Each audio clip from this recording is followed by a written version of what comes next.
At 2 a.m., my sister Chloe banged on my door, bleeding heavily, shivering on my porch in only a flimsy nightgown and bare feet. I pulled her inside, cleaned her cuts, and offered her 50 grand to leave her abusive husband Brad, enough to start over with her daughter Bella. She posted a selfie, gushed about my support and promised to divorce him. It was the biggest mistake of my life. That night, Brad kicked down my door with a jagged hunting knife, drunk and enraged, and stabbed me repeatedly.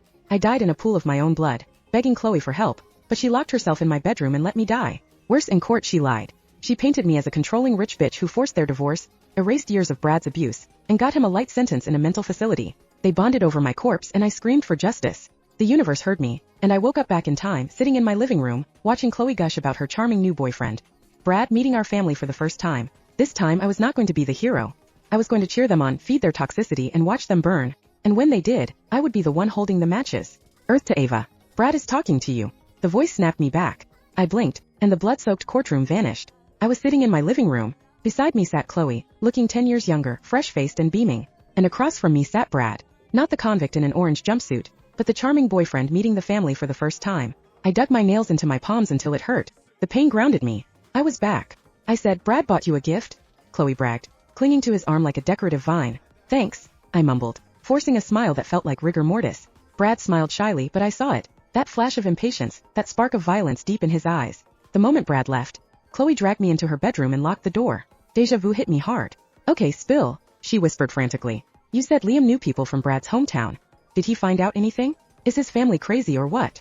In my past life, my boyfriend, now husband, Liam, had dug up dirt on Brad. Brad was the golden boy, spoiled rotten by his older sisters. But there were red flags.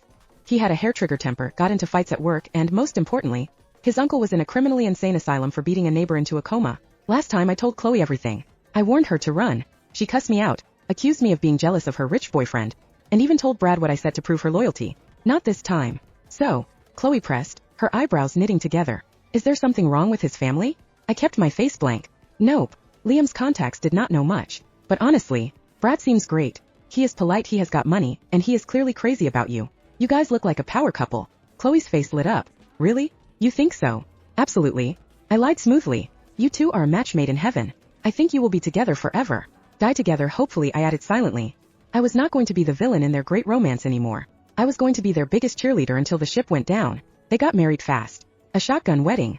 Chloe was thrilled. But the mask did not stay on Brad for long. 3 months in, Chloe called me crying. "Ava, he is insane.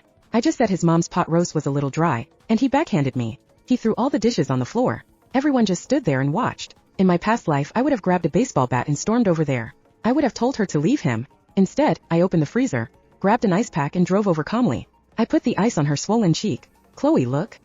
Brad just has a passionate personality.